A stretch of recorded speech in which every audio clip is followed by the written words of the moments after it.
আসসালামু আলাইকুম, সবাই কেমন আছেন? বরাবরের মতো আমি ইমরান চলে আসছি আপনাদের সাথে আমার আরেকটা নতুন ভিডিওতে আপনাদেরকে স্বাগতম। অনেক রাত হয়ে গেছে, ইতালিতে প্রায় এখন 12টা বাজে। তো আজকে একটু লেটেই কাজ শেষ করছি। তো কাজ শেষ করার পর অনেক ভাইদের কিছু প্রশ্ন আছে। যে প্রশ্নটা সবচেয়ে কমন যে প্রশ্ন বাংলাদেশ থেকে অথবা মিডিল ইস্টের বা আরও বিভিন্ন জায়গা থেকে আমাকে করা হয়, সেটা হচ্ছে যে সার্বিয়া থেকে ইতালিতে আসতে কত টাকা খরচ আসে, বা কিভাবে আসা যায়, বা বৈধ অবৈধ কোন পথে আসা যায়, এবং কত টাকা লাগে বৈধ এবং অবৈধ এই দুই পথে যদি আমরা সার্বিয়া থেকে আসতে চাই ইতালিতে। কারণ বাংলাদেশ থেকে ম্যাক্সিমাম বাইরে কিন্তু সার্বিয়াতে ফাইল জমা করে একটাই উদ্দেশ্যে, সেটা হচ্ছে কেউ ইতালি আসতে চায়, কেউ ফ্রান্স আসতে চায়।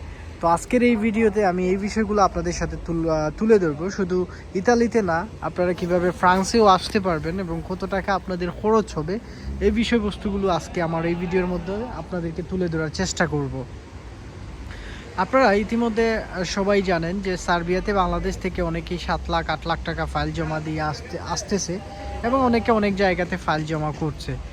তো আপনি যখন সার্বিয়ার জন্য ফাইল জমা দিবেন, ইন ফিউচারে যদি আপনার ভিসা হয়ে যায়, বা যাদের ভিসা অলরেডি হয়ে গেছে, বা যারা ভিসার জন্য ওয়েট করতেছেন, সবারই কিন্তু প্রশ্ন একটা থাকবে যে কত টাকা লাগতে পারে বা আসা যায় কিনা। আপনারা যদি সার্বিয়াতে আসেন, বা আল্লাহ যদি আপনাদের কপালে রাখেন এবং ভিসাও যদি হয়ে যায়, আপনারা তার সার্বিয়াতে আসার পর দুইভাবে কিন্তু সার্বিয়া থেকে ইতালি আসা যায়। সেটা হচ্ছে বৈধ এবং অবৈধ, এই দুই পথেই কিন্তু আপনারা আসতে পারবেন। তো আমি স্টেপ বাই স্টেপ আপনাদেরকে বৈধ পথে আসার ওয়ে বলবো এবং কত টাকা লাগবে সেটাও বলবো। তারপর হচ্ছে অবৈধভাবে আসার ওয়ে বলবো এবং কত টাকা লাগবে সেটাও বলে দিব। প্রথমে বলি যে সার্বিয়াতে আসলে বৈধভাবে আসার সুযোগ আছে কিনা। সার্বিয়াতে আপনি আসলে বৈধভাবে আসার সুযোগ আছে, এবং কিভাবে আসবেন বা কতদিন পরে আপনি সার্বিয়া থেকে বৈধ পথে সেন্ট্রাল ইউরোপের জন্য আপনি ট্রাই করতে পারবেন। দেখেন, আপনি সার্বিয়াতে আসার পর 6 মাস থাকার পর আপনি চাইলে বৈধ পথে ট্রাই করতে পারবেন। তবে আপনার কাছে সার্বিয়ার সব ডকুমেন্টস বৈধ থাকতে হবে। আপনার ব্যাংক অ্যাকাউন্ট থেকে শুরু করে আপনার টিআরসি কার্ড পর্যন্ত সব কিছুর মেয়াদ থাকতে হবে, এবং আপনি একটা ভালো পজিশনেও এখানে থাকতে হবে আপনাকে। আপনার কোম্পানির সাথে আপনার ভালো সম্পর্ক থাকতে হবে। থাকলে দেন আপনি এনওসির যদি প্রয়োজন হয়, এনওসিও যাতে আপনি কোম্পানি থেকে ম্যানেজ করতে পারেন। আপনারা অনেকের মনে প্রশ্ন থাকতে পারে যে সার্বিয়া তো ইউরোপের কান্ট্রি, তো সার্বিয়া থেকে ভিসা ছাড়া আমরা ইতালিতে বা ফ্রান্সে বা স্পেনে বা জার্মানিতে এই কান্ট্রিগুলোতে ঢুকতে পারবো কিনা। সার্বিয়া যেহেতু বলকান অঞ্চলের একটা দেশ এবং সেটা নন সেনজেন দেশ, তো সেই ক্ষেত্রে আপনি সার্বিয়াতে ঢুকলে ইতালি বা আপনি অন্য কান্ট্রিগুলোতে আপনি ভিসা ছাড়া ঢুকতে পারবেন না, আপনার ভিসা প্রয়োজন হবে। তো আশা করি সেটা বুঝতে পারছেন। তো আপনি ওয়ার্ক পারমিটের মাধ্যমে কিন্তু বৈধভাবে সেখান থেকে সার্বিয়া থেকে ট্রাই করতে পারেন। তারপর হচ্ছে আপনি চাইলে ভিজিট ভিসাতে ট্রাই করতে পারেন। আপনি ভিজিট ভিসাতে সার্বিয়া থেকে ট্রাই করতে পারেন, তবে আপনার ওই ধরনের ক্যাপাবিলিটি, অর্থাৎ আপনার ডকুমেন্টস, তারপর হচ্ছে আপনার bank statement, each and everything যাতে আপনার ঠিক থাকে। যদি ঠিক থাকে তাহলে আপনি কিন্তু বৈধভাবে ভিজিট ভিসার জন্য ট্রাই করতে পারবেন। তারপর হচ্ছে ওয়ার্ক পারমিট ভিসাতে কীভাবে আপনারা ট্রাই করবেন। ওয়ার্ক পারমিট ভিসাগুলোতে ট্রাই করতে হলে আপনার সব ধরনের ডকুমেন্টস, তারপর হচ্ছে গিয়ে আপনার ওই দেশে টিআরসি কার্ড, এই সব জিনিসপত্র আপনার থাকতে হবে। লাইক আপনি যদি সার্বিয়াতে ঢুকার পর, যেমন আমরা সাথে সাথেই কিন্তু আপনি বৈধভাবে চলে আসতে পারবেন না, কারণ আপনি সাথে সাথে সার্বিয়াতে যাওয়ার পর সাথে সাথে টিআরসি কার্ডটাও আপনি রিসিভ করবেন না, কারণ দুই মাসের মতো সময় নেবে আপনার কোম্পানি থেকে আপনি টিআরসি কার্ড রিসিভ করতে। তারপর হচ্ছে গিয়ে 6 মাস পরে আপনি যখন পুরাতন হবেন, তখন কিন্তু আপনি যে কারো মাধ্যমে একটা ওয়ার্ক পারমিট ব্যবস্থা করে আপনি নিজে কিন্তু ট্রাই করতে পারবেন সার্বিয়া থেকে। এখন ওয়ার্ক পারমিটের জন্য আপনার কত খরচ আসতে পারে।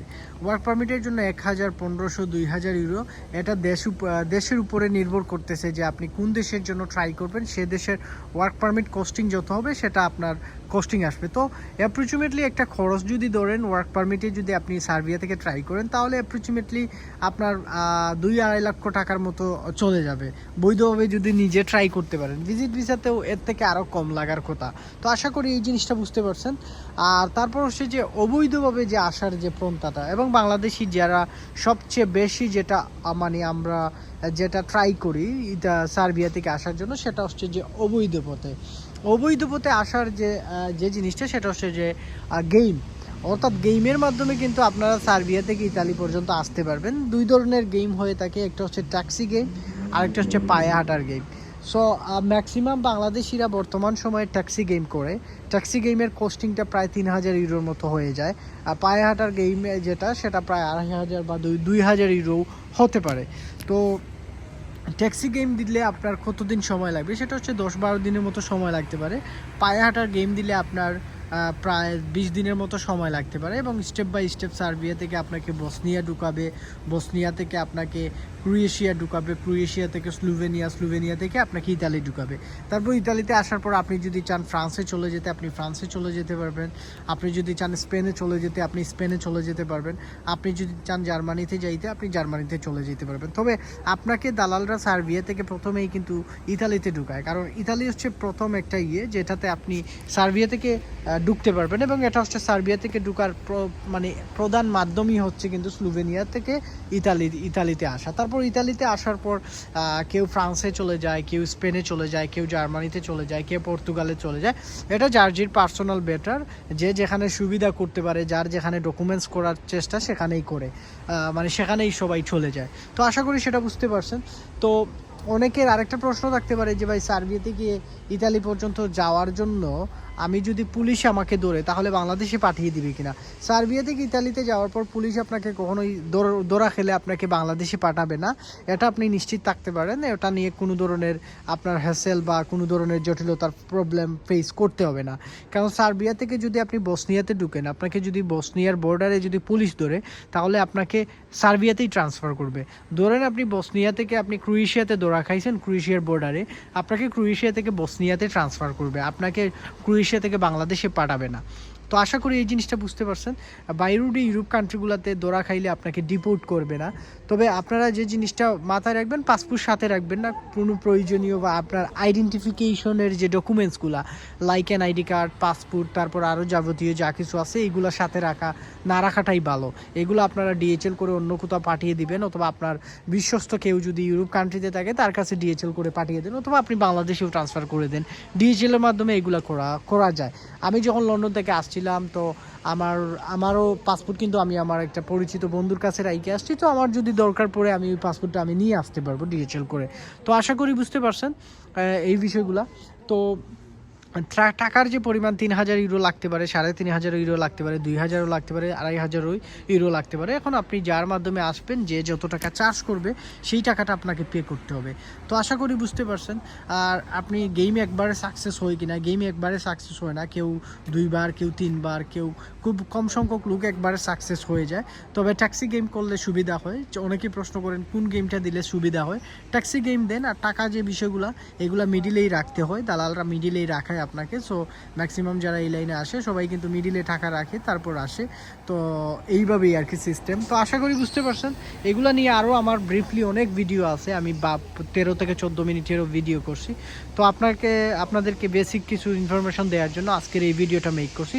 সবাই ভালো থাকবেন, সুস্থ থাকবেন, আমার জন্য দোয়া করবেন, আমিও আপনাদের জন্য দোয়া করি যাতে করে আপনাদের সবার ইউরোপের আসার স্বপ্ন পূরণ হয়ে যায়। আসসালামু আলাইকুম।